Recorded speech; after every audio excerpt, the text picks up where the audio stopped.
shall we three meet again? In thunder, lightning, or in the rain? When the hurly-burly's done, when the battle's lost and won. That will be here, the set of sun. Where the place? Upon the There to meet with Macbeth. I come, grey Malkin. tentacle. Annoyed. Fair is foul and foul is fair. Hover through the fog in the filthy air.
What bloody man is that?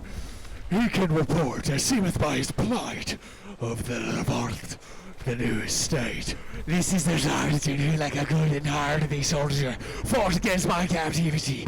Hail, brave friend.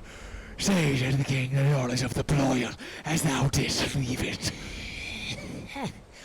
Down for Lidstone, as two spent swimmers that do cling together and choke their heart.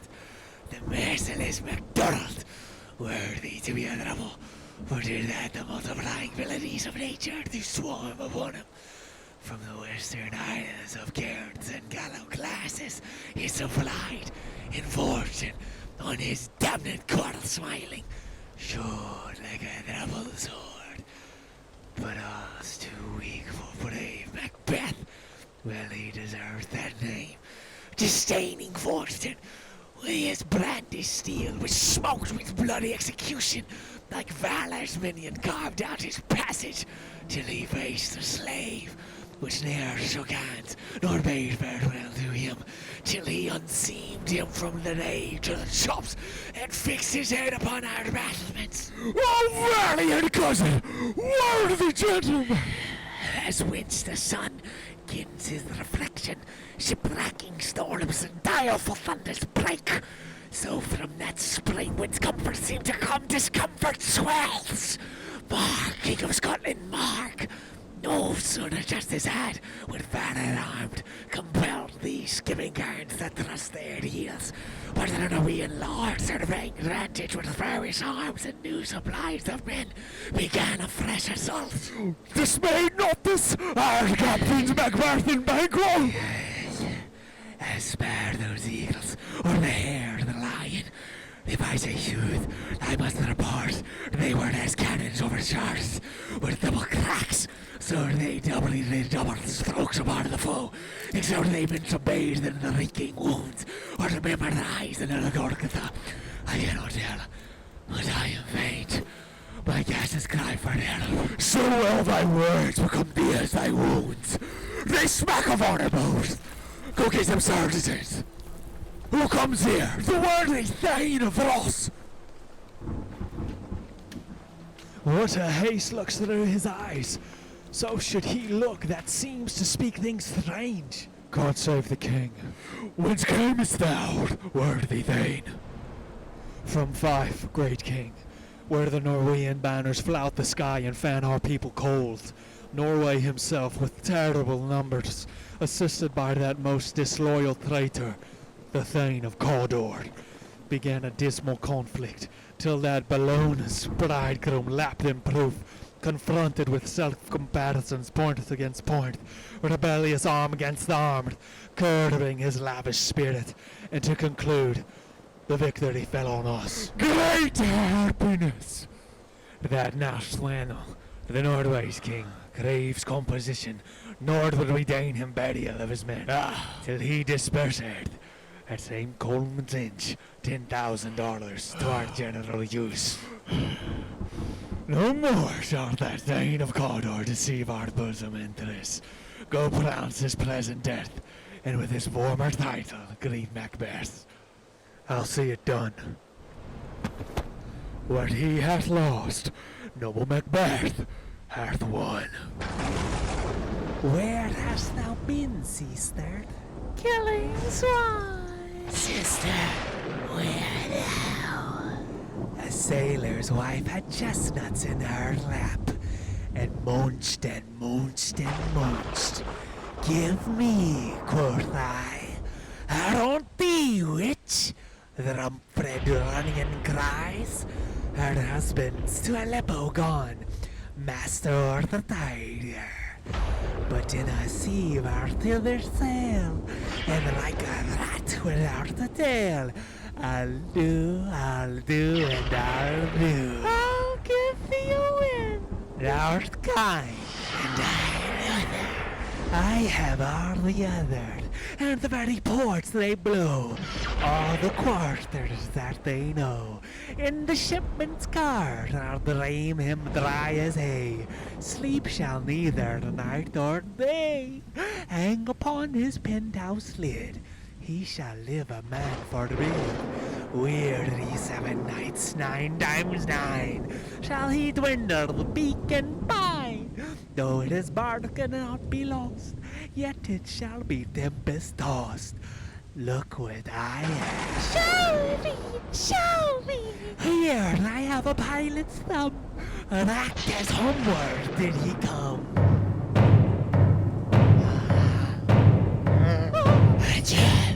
Ajal, Macbeth doth come. The weird sisters hand in hand, posters over the sea and land, thus to go about, rice to thine, and rice to mine, and rice again to make up 9. Peace, the charms wound up. So foul and fair a day I have not seen. How far this car the forest? What are these? So withered and so wild and they're tired, that look not like the inhabitants of the earth, and yet are don't. Live you or you art that man my question? You seem to understand me, by each at once her choppy finger lying upon her skinny lips. You should be women, and yet your beard forbid me to interpret that you are so. Speak if you can. What are you? All hail, Macbeth! Hail to thee, Thane of Glams! All hail Macbeth. Hail to thee, Thane of Cawdor. All hail, Macbeth! Thou shalt be king hereafter! Good sir, why do you start and seem to fear things that do sound so fair? In the name of truth, are ye fantastical, or that indeed which outwardly ye show? My noble partner, you greet with present grace and great prediction of noble having and of royal hope, that he seems rapt withal. To me you speak not. If you can look into the seeds of time, and say which grain will grow, and which will not, speak then to me, who neither beg nor fear your neighbors nor your hate. Lesser than Macbeth, and greater. Not so happy, yet much happier. Thou shalt get kings, though thou be none. So all hail, Macbeth and Banquo. Banquo and Macbeth, all hail. Ah. Stay. speakers, tell me more. By Sinel's death I know I am Thane of Clams, but now of Cawdor. The Thane of Cawdor lives a prosperous gentleman, and to be king stands not within the prospect of belief, no more than to be Cawdor. Say from whence you owe this strange intelligence, or I upon this blasted heath to stop our way with such prophetic greeting. Speak! I charge you! The earth hath bubbles as the water has, and these are of them. Where are they vanished? Into the air, and what seemed corporal melted as breath into the wind. Would they had stayed, worth such things here as we do speak about, or have we eaten only insane root that takes the reason prisoner? Your children shall be kings. You shall be kings. And Thane of Cawdor too. Went it not so? They're the same thing doing in the world. Who's here? The king hath happily received Macbeth, the news of thy success. And when he reads thy personal venture in a rebel's fight, his wonders and his praises do contend, which should be thine or his. Silenced with that, in viewing o'er the rest o'er the self-same day, he finds thee in the stout Norwegian ranks, nothing afeard of what thyself didst make, strange images of death. As thick as tale came post with post, and every one did bear thy praises in his kingdom's great defence, and poured them down before him. We are sent to give thee from our royal master thanks, only to herald thee into his height, not pay thee. And for the earnest of a greater honour, he bade me from him call thee Thane of Cawdor, in which addition hail, most worthy Thane, for it is thine. What? Can the devil speak through? The Thane of Cawdor lives. Why do you dress me in borrowed robes? Who as the Thane lives yet, but under heavy burden bears that life which he deserves to lose. Whether he was combined with those of Norway, or did align the rebel with hidden help and vantage, or that with both he laboured in his country's wrack, I know not, but treason's capital confessed and proved have overthrown him. Clams and Thane of Cawdor, the crisis is behind. Thanks for your pains.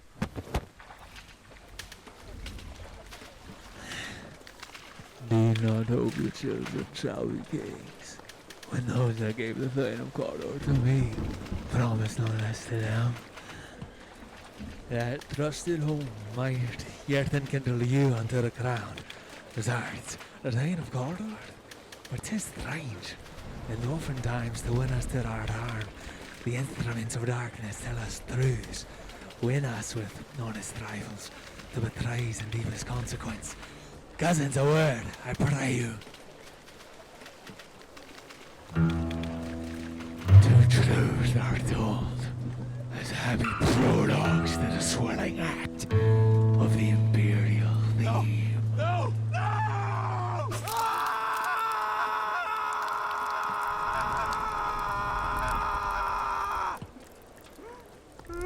I thank you, gentlemen.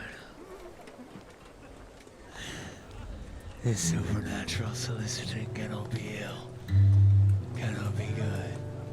If ill, why had it given me earnest of success, commencing in the truth? I am Thane of Cawdor. If good, why do I yield to that suggestion, whose ordered image doth unfix my ear, and make my seated heart knock at my ribs against the use of nature? Present fears are less than audible imaginings. My thought, whose murder yet is but fantastical, shakes so my single state of man, that function is smarter than surmise, and nothing is but what is not. Look at our partners left. If chance will have me king, why, chance may crown me without my stir. New honors come upon him, like our strange garments cleave not to their mold, nor the aid of use. Come what come may, time in the hour runs through the roughest day. Worthy Macbeth, we stay upon your leisure. Give me your favor. My dull brain was wrought where things were going. And gentlemen, your pains are registered with every day I turn the leaf to read them. Come, let us toward the king. Then come on, we'll have a chance. And have more time. The interim having waited, let us speak our free hearts to each other. Very gladly. Till then enough. Come, friends.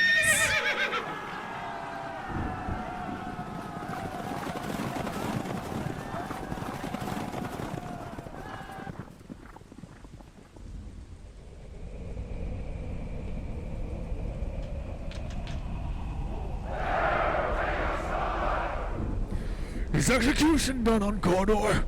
Are not those in commission yet to their time? My liege, they are not yet come back, but I have spoke with one that saw him die, who did report that very frankly he confessed his treasons, implored your highness pardon, and set forth a deep repentance.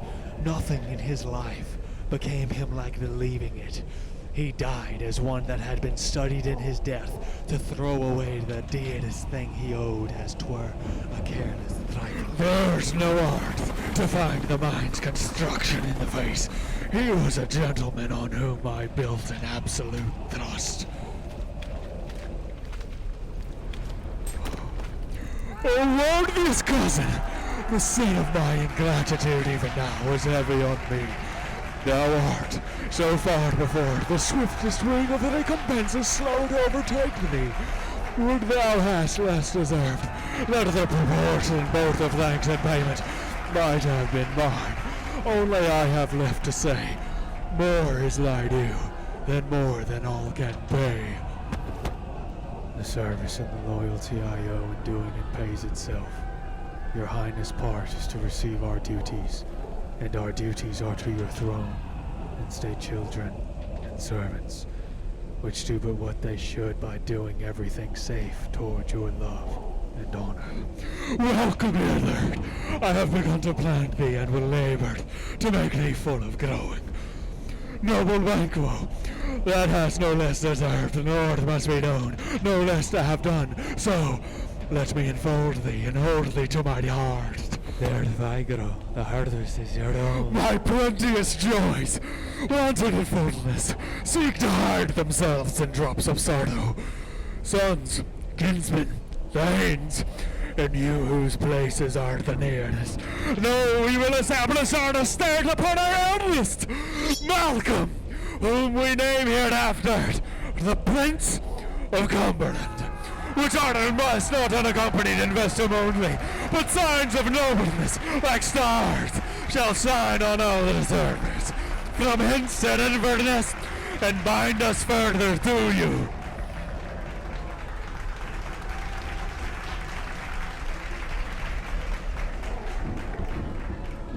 The rest is labor, which is not used for you. I'll be myself the harbinger and make joyful the hearing of my wife with your approach. So humbly, take my leave. My worthy Cawdor!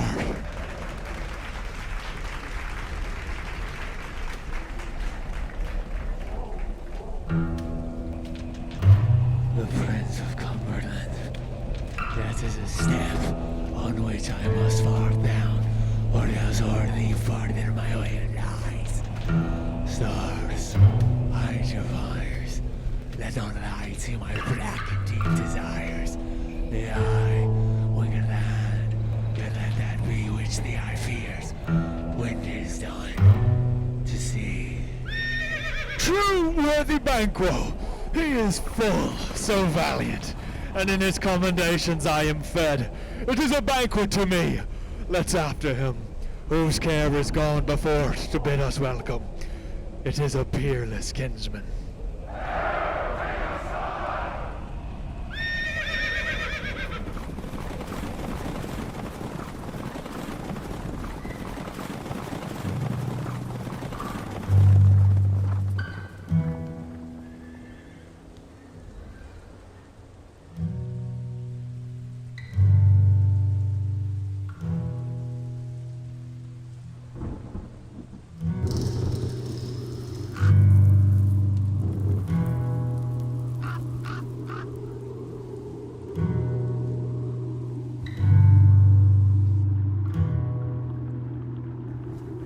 met me in the day of success, and I have learned by the perfect report they have more in them than mortal knowledge. When I burned and desired to question them further, they made themselves air, into which they vanished. Whilst I stood wrapped in the wonder of it, came missives from the king, who all hailed me Dane of Cawdor, by which title before these weird sisters saluted me, and referred me to the coming on of time with Hail, King that shalt be. This have I thought good to deliver thee, my dearest partner of greatness, that thou mightest not lose the dues of rejoicing by being ignorant of what greatness is promised thee. Lay it to thy heart, and farewell. Clams thou art, in Cawdor, and shalt be what thou art promised. Yet do I fear thy nature. It is too full, oh, the milk of human kindness, to catch the nearest way. Thou wouldst be great, art not without ambition, but without the illness should attend it.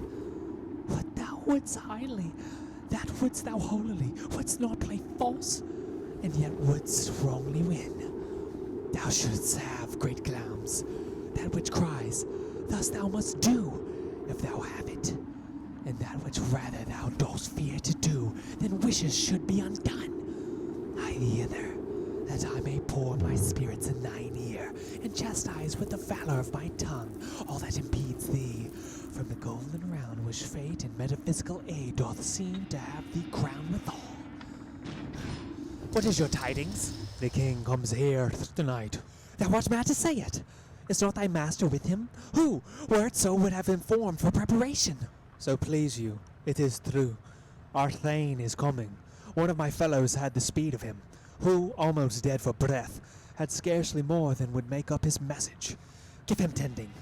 He brings great news.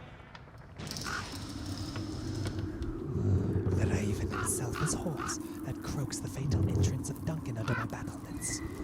Come, you spirits that tend on mortal thorns, unsex me here, and fill me from the crown to the top toe full of direst cruelty. Make thick my blood. Stop up the access and passage to remorse, that no compunctious visitings of nature shake my felt purpose, nor keep peace between the effect and it. Come to my woman's breast and take my milk for gall, you murdering ministers, wherever in your sightless substances you wait on nature's mischief. Come, thick night, and pour thee in the dunnest smoke of hell, that my keen knife see not the wound it makes, nor heaven peep through the blanket of the dark to cry, Hold! Hold!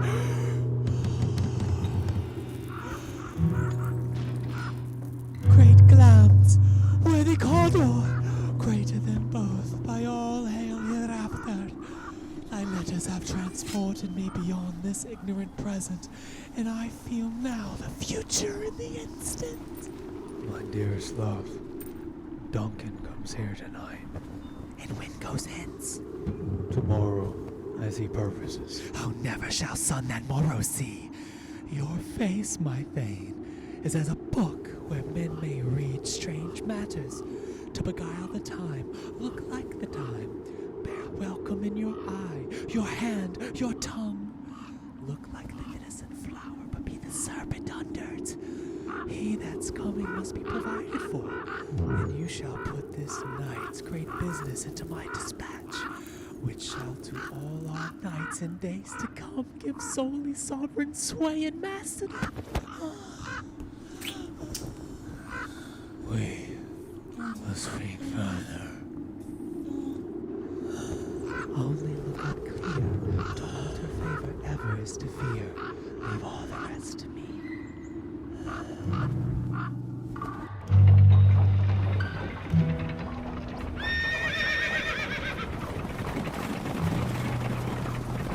This castle hath a pleasant seat. The air nimbly and sweetly recommends itself unto our gentle senses. For the guest of Thumber, the temple hoarding Martlet does approve by his loved mansion tree. That the heavens' breath smells woundly here. No jetty, freeze, buttress, nor coign of vantage, but this bird hath made his pendant bed in procreant cradle, where they most breed in home. I have observed the air is delicate. See, our honored hostess. Love that fathers us sometimes our trouble, which still we thank as love. Here then, I teach you how you shall bid God yield us for your pains, and thank us for your trouble. All our service, in every point twice done, and then done double. We're poor and single business to contend against those honors deep and broad wherewith your majesty loads our house.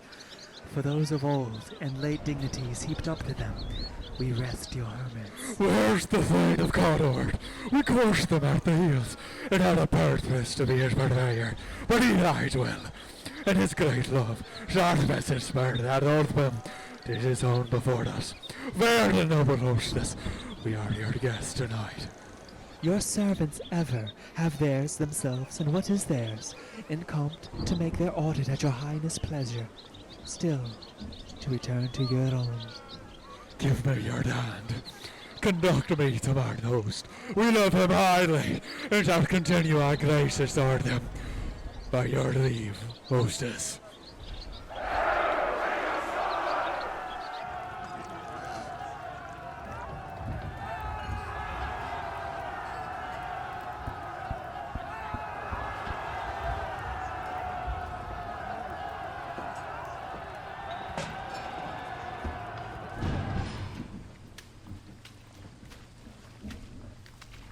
If it were done, when 'tis done, then 'twere done quickly.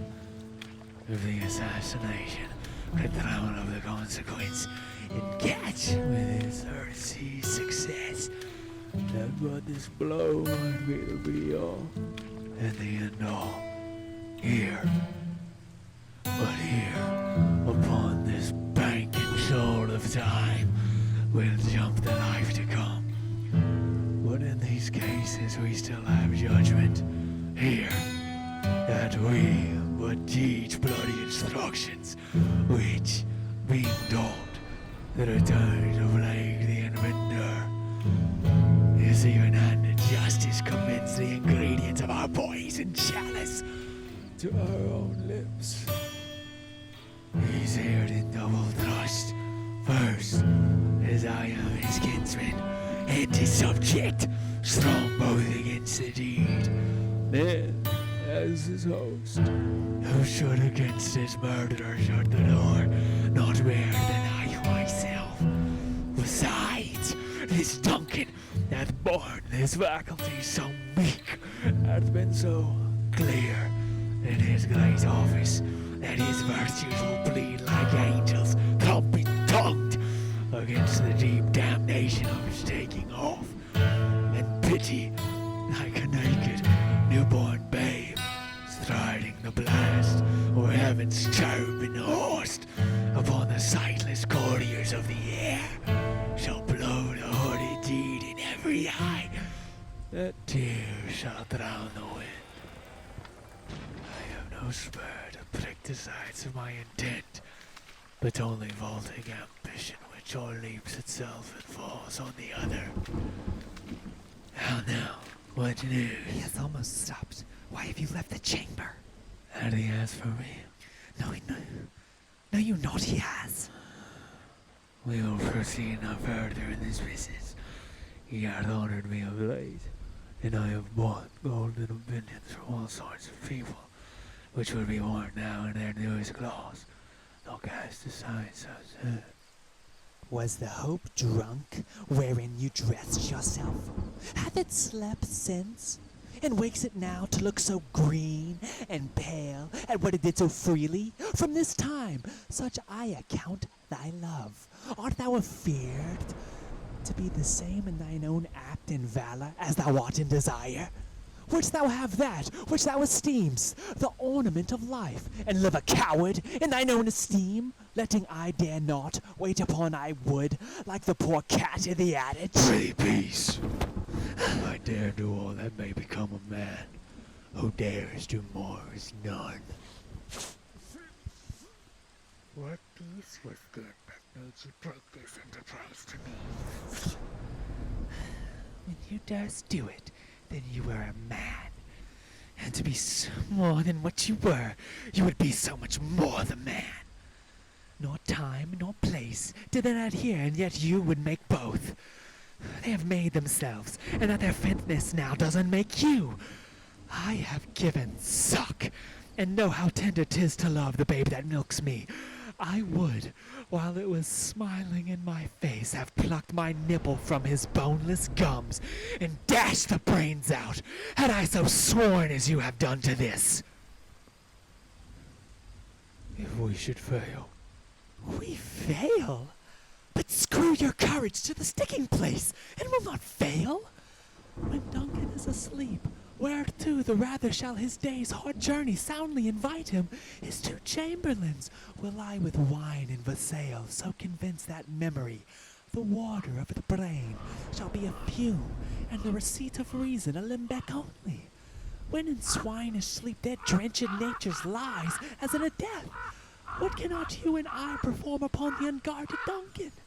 Would not put upon his spongy officers, who shall bear the guilt of our great crime. bring forth men children only, for thy undaunted metal should compose nothing but males. Will they not be received when we have marked with blood those sleepy two of his own chamber, and used their very daggers that they have done it? Yes, receive it, Arthur, as we shall make our griefs and clamor roar upon his neck. I am settled, and men love each corporal agent to his terrible feet.